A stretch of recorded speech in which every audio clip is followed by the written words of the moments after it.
Hi, my name is Tawana Franklin. I'm a co-founder of Ladies First, and I'm really excited to make this video today. I get to speak a little bit about our program and what it excites me about our program.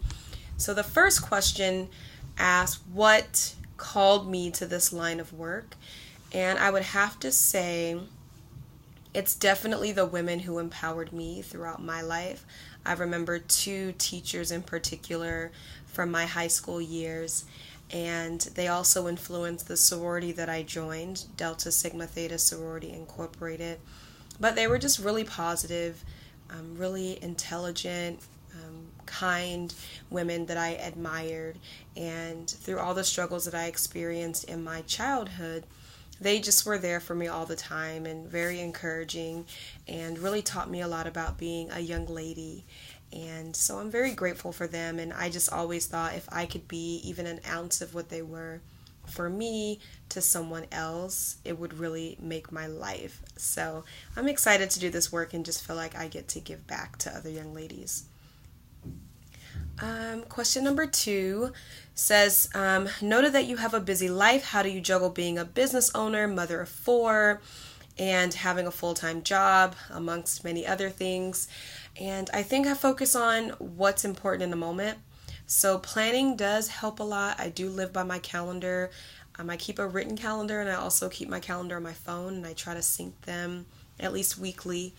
But honestly, I just kind of go with the flow and figure out what do I need today? What does my family need today? And then we invest our energy there. I don't get overwhelmed by what can happen, what could happen, what may be coming up a month down the line, unless it's going to help me by spending some time planning for future events. I really try not to get boggled down by the things that are not present. So I spend a lot of time thinking about the present and what's going to get me through today, and what do we need today. And so I always say I'm never really trying to balance, but sometimes I really feel like, yes, I'm finding myself, I'm finding my way, we did this, and sometimes it's an epic failure. So there's no perfect system to juggling at all.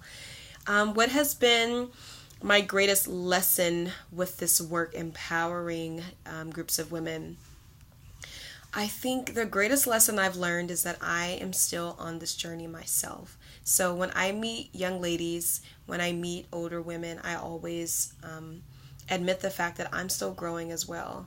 And I get to learn from our members. I get to learn from every interaction that I have with another young lady or another woman. And I just look forward to that. I look forward to continuing to learn, continuing to grow and develop into the woman that I see myself being.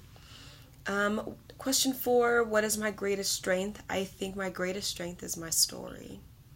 So I have a story that's not shared by many, and it gives me really great perspective when I engage with other people. It allows me to be empathetic. It allows me to show lots of grace. It allows me to have hope in people and believe that the strangest things really can happen.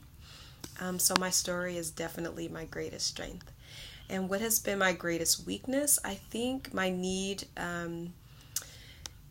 to have things organized and perfect has been a weakness. I've worked on it a whole lot over the years, so it's not as much of a problem as it used to be. I mean, even seeing my family grow, having 4 children, you have to let the perfectionist attitude just kind of go.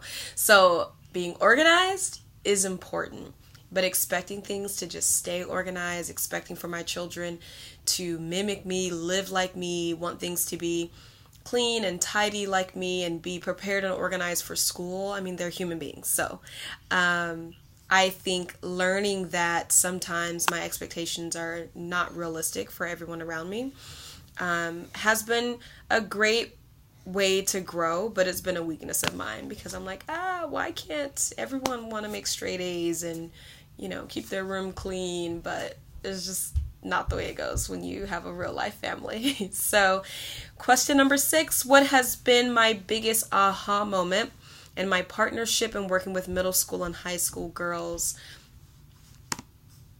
My biggest aha moment has certainly been, knowing we're all in this together. So we all have a period. We all want to be loved and want to give love. We all want to feel valued and respected and like we belong.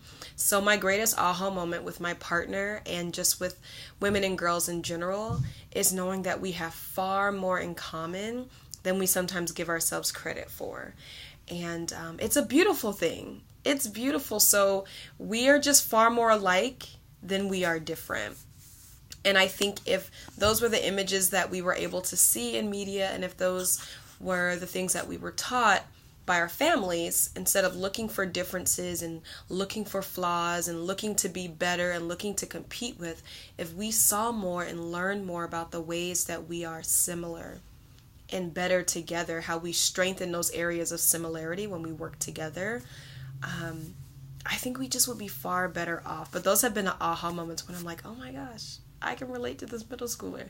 Oh my gosh, this lady is like 30 years older than me, but has kind of walked the same walk that I'm walking now, or is walking that walk. It's been profound.